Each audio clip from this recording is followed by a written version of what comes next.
হ্যাঁ, আমার কাছে জন্মদিনের প্রথম উইশটা বড্ড গুরুত্বপূর্ণ। আর যখন আশা করা ব্যক্তিটার থেকে সেই প্রথম উইশটা পাওয়া যায় না, আশা করা সেই মানুষটা প্রথম উইশটা করতে ব্যর্থ হয়, তখন তার উপর তীব্র অভিমান হওয়াটা স্বাভাবিক। এটা শুধু আমি আমার কথা বললাম না, এটা আমি প্রত্যেকটা মেয়ের কথাই বললাম। হ্যাঁ, আমরা মেয়েরা এই একটা জিনিসই হয়তো অপেক্ষা করে থাকি যে নিজেদের স্পেশাল দিনটা থেকে একটা নির্দিষ্ট মানুষ যার কাছ থেকে প্রথম উইশটা এক্সপেক্ট করি, আর যদি সে সেটা করতে ব্যর্থ হয় তখন তার উপর তীব্র রাগারাগি, তীব্র মান অভিমান হয়।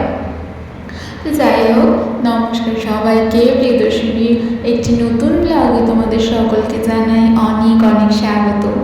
তো প্রথমেই বলি যে আজ অনেকখানি স্ট্রাগল করে আমি আজ এই ভিডিওটাতে ভয়েস ওভার দিচ্ছি। জানি না কখন আপলোড করব বা কিছু। তো প্রথমত বলি, একদিনেই শ্যুট করে একদিনেই ভিডিও আপলোড করছি। আর তারপরের কথা, ভয়েস ওভার দিতে গিয়ে এই নিয়ে আমার 3 নাম্বার, এটা আর কি 3-এ এসে ভয়েস ওভারটা আমি দিচ্ছি। জানি না এই 3-এ কমপ্লিট হবে কি না, নাকি আবার আমাকে ভয়েস ওভার দিতে হবে। তো জানি না যে কেন এরকম হচ্ছিল আজকে। তো আমি প্রথম ভাবছিলাম যে কেন হচ্ছে, কেন কি আমার আগের বার্থডের কোনো ফটো ভিডিও কিচ্ছু আমার কাছে নেই। কেন কি 1 সপ্তাহ আগে থেকে, বা 1 সপ্তাহ না 15 দিন আই গেস, আমার ফোনটাই খারাপ হয়ে গেছিলো। তো এখানে ওখানে প্রচুর জায়গা নিয়ে ফোন নিয়ে ছুটেছি সার্ভিসিং করানোর জন্য, কোথাও নিচ্ছিল না। আর মানে নিচ্ছিল না বলতে আর কি প্রচুর প্রাইস হাই যাচ্ছিলো। তো এইটাই হলো মেন ব্যাপার। তো ফোনটা বাপি কিনে দিয়েছিল, আমি প্রথমেই বলেছি। তো যেহেতু অনেকখানি দামে, মানে মোটামুটি আমার আন্দাজ নেই, তাও মোটামুটি দামি ফোনই কিনে দিয়েছিল। আর সেদিক দিয়ে এই ফোনটাকে সার্ভিসিং করানোর জন্য অনেকখানি অ্যামাউন্ট চেয়েছিল। তো সেই অ্যামাউন্ট দিয়ে একটা নতুন ফোন কিনে নেওয়া যেত। তো সেই কারণে আমি অনেকখানি নার্ভাস ছিলাম। আর আজ যখন এরকম হচ্ছে বারবার, আমি যখন ভয়েস ওভারটা দিচ্ছি, আমার খালি একটাই প্রশ্ন মনে যাচ্ছিল যে কেন আবার এরকম হচ্ছে। ফের আগের বছরের মতো যদি ফোনটা আবার খারাপ হয়েছে, আমার এখনও হার্টবিট ধুকপুক করছে। তো যাই হোক, জন্মদিনের প্রথম উইশ বলবো কিনা জানি না, তবে হ্যাঁ এটা বলবো, আমার জন্মদিনটা মনে করিয়ে দিয়েছে এবার আমার বাবা। হ্যাঁ, যদি ওই মানুষটা আমাকে না বলতো তাহলে আমি হয়তো মানে এই শুটও করতাম না, কিছু করতাম না, জানতামই না। দাদা ছাড়া যখন আমার বাবা আমাকে ফোন করে এইভাবে বলছে, আমি তোমাদের সাথে সেটা শেয়ার করছি। আমাকে বলছে যে কালকে জন্মদিন, তোর কী চাই বল। তো এখানে বলি যে তোর কী চাই জায়গায় আমার বাড়িতে একটা ডাক নাম আছে, সেই ডাক নাম ধরেই আর কি বাবা বলেছে যে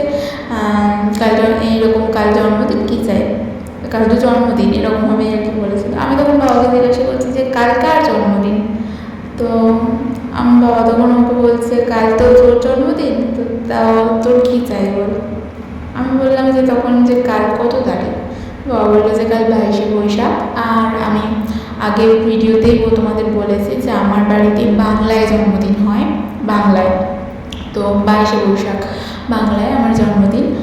আর তো যাই হোক, তো যখন ধীরে ধীরে সময় বাড়ে, মানুষের মধ্যে ম্যাচিউরিটিটাও আসে, সেটা সবাই বলে। আর এখন আমি নিজে সেটা ফিল করতে পারি।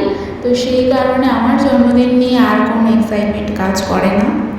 তো প্রথমত বাবা বারবার বলার পরে আমি বারবার বারণ করে দিয়েছি যে হ্যাঁ, এবছর আমি কোনো কেক কাটবো না। এতগুলো বছর তাও কেক কেটেছি, জানি না এখনো পর্যন্ত কী হবে, কিন্তু আমি এবছর বেশ ভালো করে বলেছি। আর আমি এটাও ফিল করি যে আমার বাবা মা আমার জিনিসটা বুঝবে। তো সেই দিক দিয়ে, তো যেহেতু আমি তাদের প্রথম সন্তান, তাই আমি মুখে না বললেও ভাষায় তাদের বিহেভিয়ারে এইটুকু প্রকাশ পায় যে হ্যাঁ, প্রথম সন্তান যেহেতু এক বাড়ি বড় আর এক দুই ছোট, এরা দুজনেই ভীষণ প্যাম্পারি হয়। তো যাই হোক, তো আমি সব ক্ষেত্রেই বাদ দিলাম, যেহেতু বাবা মায়ের মুখের দিকে তাকিয়ে বলতে পারবো না তো যে না আমার একদম পছন্দ না, কিছু এসব করতে পারবে না, তো ওরা হাত হবে। তাই সেই কারণে আমি সেটা পালন করিনি। আমি চাই যে হ্যাঁ, মা যেমন আমাকে পায়েস করে খাওয়ায় তেমন পায়েস খাওয়াবে, যেরকম আশীর্বাদ করে নর্মাল যেমন রিচুয়ালস হয় সেরকম হবে, কিন্তু আমি কোনো কেক কাটবো না। গত কয়েক বছরে তাও আমি কেটেছি, কিন্তু এবছর আর একদমই কাটবো না, আমি এটাই বলেছি। কেন কি আমার প্ল্যানিং একটু অন্যরকম ছিল। তবে হ্যাঁ, সব কিছুর জন্যই ধৈর্য ধরতে হয়, আমি সেটা বিশ্বাস করি। আর আমার প্রভু আমাকে অনেকখানি ধৈর্য শক্তি দিয়েই বানিয়েছে, বাকি সবার থেকে তো অনেকখানি বেশি, সেটা আমি নিজেও বিশ্বাস করি। তবে আর মাঝে মাঝে একটা প্রশ্ন করি, আমার সেই প্রশ্নের উত্তর নিজেই আবার বার করে ফেলি, যে প্রশ্নটা হলো এই যে কেন আমাকেই তুমি এতখানি পরীক্ষার সম্মুখীন করো প্রভু, আমি কি অন্যায় করেছি বা কী দোষ করেছি। আর এটাই ভাবে পরীক্ষা এই কারণে নেওয়া হয় যাতে আমি আরও বেশি ধাতস্থ, আরও বেশি ধৈর্যশীল হয়ে যাই, যাতে আমার ধৈর্য হারা না হয়ে যায়। তো সেই কারণে তাই আর প্রখর কোনো অভিযোগ আমি করি না। তো যাই হোক, এটা ছিল একদিন আগে খুবই বলেছি যে খুব তাড়াতাড়ি শ্যুট করা। তো আমার খুব ইচ্ছে ছিল আমার কুকুর সাথে একটা ভিডিও শ্যুট করার, মানে যেরকম আর কি ফটোশ্যুট। সবাই যেমন আর কি ওই বার্থডের একদিন আগে কেক কেটে সেলিব্রেশন করে, প্রি বার্থডে শ্যুট, আমি ওরকম কিছুই করতে চাইনি, জাস্ট ফটোশ্যুট করবো এই কারণে শুধুমাত্র আমার কুকুর সাথে। তাই তো আমি আর কি চড়ক দিয়ে দেখিয়েছিলাম যে তোমাদেরকে যে গপুর জন্য শপিং করেছি একটা হোয়াইট কালারের জামা, বলেছিলাম যে একটা যে কোনো একটা স্পেশাল দিনে আমি এটা ওদের পরাবো। তো দুজনকেই একই জামা পরিয়েছি। তো পরিয়ে এবারে আমার একটা জিনিস মনে হয়েছে যে এরপর থেকে হ্যাঁ জামা কিনবো, কিন্তু একই রকম আর কিনবো না। নর্মাল যেগুলো বাড়িতে পরে সেগুলো একই রকম কিনবো, কিন্তু যেগুলো একটু ভারী কাজের জামা কিনবো দুজনের জন্য দু রকম কিনবো। যদি বা জামা কিনি একই রকম দেখতে হলেও কালারটা আলাদা কিনবো, কেন কি দুজনকেই এত সুন্দর লাগছিল। কাকে বেশি বলবো কাকে কম বলবো, হ্যাঁ সব প্রভুই একই, কিন্তু আমার কাছে দুজনে একটু অন্যরকম। কেন কি আমি একজনাকে কৃষ্ণা আর আরেকজনকে তো আমার গপু বলি। আর গপু বলার স্পেশাল কারণ যেটা, তো একটা কথা বলতে চাই এক্ষেত্রে, বাকি সবাই যেমনভাবে গোপাল পুজো করে আমি সেভাবে করি না, কারণ ওকে আমি আমার বেস্ট ফ্রেন্ড রূপে পূজা করি। বেস্ট ফ্রেন্ড, একদম বেস্ট ফ্রেন্ড। কেন কি আমার সবচেয়ে খারাপ সময়টা, আমার সেই ভেঙে পড়া আমিটাকে যখন শক্ত করার, যখন একটু ঠিক করার কেউ ছিল না, সেই টাইমটা শুধু ওই আমার পাশে ছিল। ওই একটা একটা আমি আমার কাছে ওই আমি এটাই বলি যে প্রভু তো অবশ্যই বলি, ওই একটা এমন একটা মানুষ, হ্যাঁ আমার কাছে মানুষও, ওই আমার কাছে এমন একটা মানুষ যে আমার সবচেয়ে খারাপ সময়টাতে আমার পাশে ছিল। আমার বোবা কান্নারা অশ্রু রূপে নেমে এসেছে শুধু ওর সামনে গেলে। আমার নিশ্চুপ আমিটাও একটু প্রাণোচ্ছল হয়েছে ওর সামনে গেলেই। হ্যাঁ চোখ দিয়ে হাজারো হাজারো অশ্রু পড়েছে, কিন্তু ওই হাজারো অশ্রু পড়ার পরে আমি একটু একটু কী বলবো, একটু সচ্ছল অনুভব করেছি ওর কাছে গিয়েই।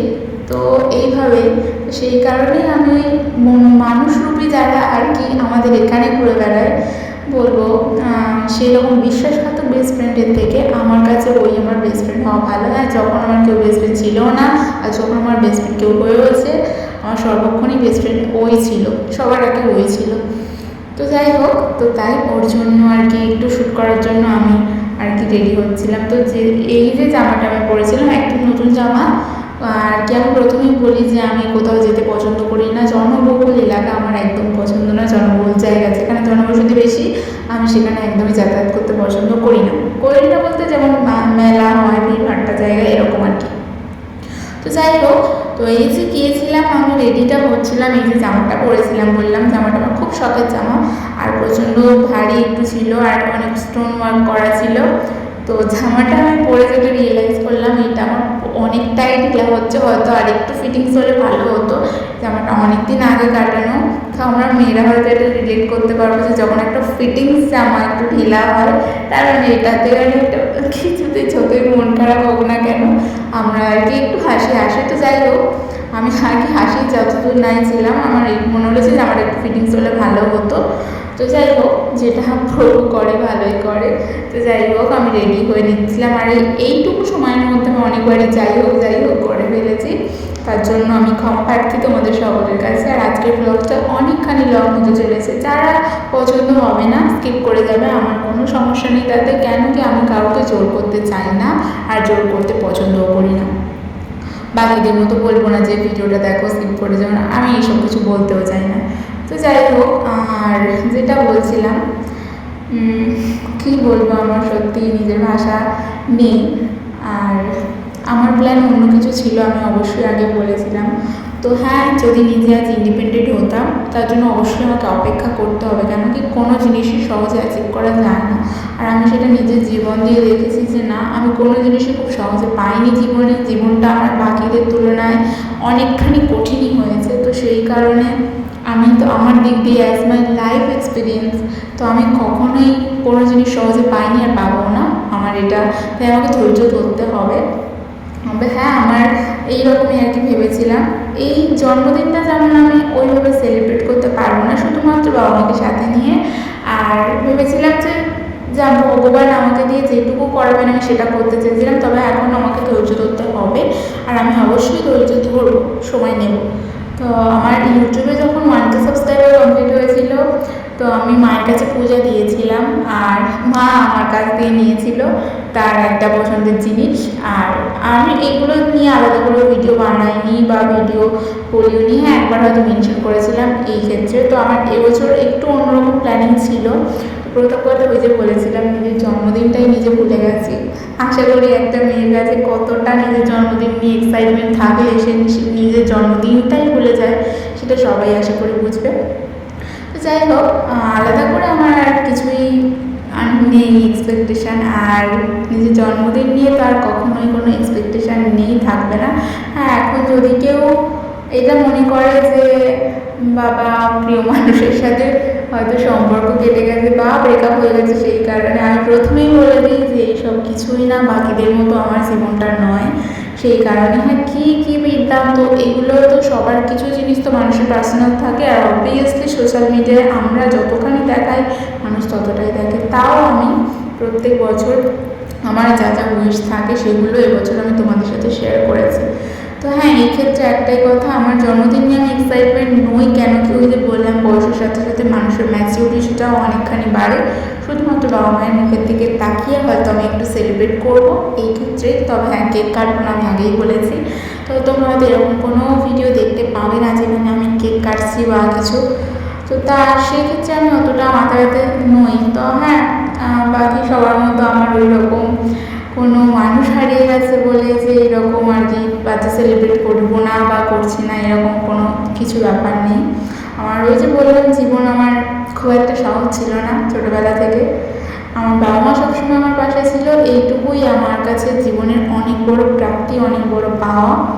অবভিয়াসলি আমি আমার সৃষ্টিকর্তার কাছে অনেক অনেক ধন্যবাদ যে আমাকে জন্ম দিয়েছে মানুষ রূপে পৃথিবীতে। মনুষ্য জন্ম শ্রেষ্ঠ জন্ম সবাই বলে, তবে জানি না কেন আমার মনে হয় আমি যতবার যে রূপেই জন্মাই না কেন আমি প্রভুর সেবা করতে পারবো, এইটুকুনি রূপেই জন্ম দিলেই আমাকে হবে। আর কিছু চাই না, কোনো চাওয়া পাওয়া নেই আমার তার কাছে। আর জীবনটা সবার ক্ষেত্রে সব রকম হয় না, আমরা যতটা যা ভেবে আসি সেটা আলটিমেটলি কমপ্লিট হয় না। বিশেষ করে আমার ক্ষেত্রে কোনো একটা দিন বা কোনো কিছুর জন্য 1 মাস 2 মাস বা তারও বেশি আগে থেকে প্রিপারেশন নিয়েছি, কিন্তু আলটিমেটলি দিন শেষে এসে জিনিসটা হয়তো 15টা দিন বাকি আছে, এমন কিছু হবে যেটা হয়তো আমরা আর কিছু করে করতেই পারবো না, নিজেরা ঠিক হয়তো করতেই পারবো না। তো এইরকম, তো সেই দিক দিয়ে আমি এই বছর কোনো এক্সাইটমেন্ট নিইনি, আর কোনো কিছু ভাবার তো সময়ও পাইনি। আর হ্যাঁ, এমনটা তো নয় যে আমি এখন জব করছি বা নিজের লাইফ নিয়ে ভীষণ ব্যস্ত, এরকম তো কিছু নয়। তারপরেও নিজের জন্মদিনটা নিজেই ভুলে গেছি। তো যাই হোক, তার জন্য আমার কোনো কিছু যায় আসেও না।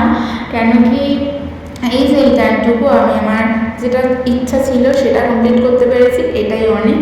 তো ছাদে প্রচণ্ড হাওয়া হচ্ছিল, তো রাতেই বাবা বলেছিল একটু আগে, আর তারপরে আমি রাতের মধ্যেই শ্যুট করে আবার রাতের মধ্যেই এই ভয়েস ওভার দিচ্ছি, দিয়ে আবার এটা রাতের মধ্যেই হয়তো আপলোড করে দেবো। হ্যাঁ, অনেক মানুষই উইশ করবে, আর উইশ করবে কেউ কেউ নিজের মনে থেকে, মানে মনে আছে তাই এই তারিখটা তাই উইশ করবে, আর কেউ কেউ হোয়াটসঅ্যাপে স্ট্যাটাস থেকে আগে উইশ করতো। তো পার্সোনালি ওই যে বললাম, কেন জানি না ম্যাচিউরিটি হয়তো এতটাই বেড়ে গেছে, আমি কোনোরকম কোনো স্ট্যাটাস প্রোভাইড করবো না। আর ভিডিওটা তো দেবো, সে কারণে তোমরা এখন আমি যেহেতু একটা ব্লগিং করার চেষ্টা করছি, একটা অনলাইন প্ল্যাটফর্মে কাজ করার চেষ্টা করছি, তো সেই ক্ষেত্রে আমি আমার দৈনন্দিন জীবনে যা যা শেয়ার করি সেইগুলো দিয়েই করতাম। তাই ক্ষেত্রে হয়তো এই জন্য আর কি ভিডিওটা আপলোড করা, এছাড়া আর কিছুই নয়। আর আমি তো মেকআপ করতে পারি না, প্রথমেই তোমাদের বলেছি, তাই নিজের মতো করে একটু সেজেছি।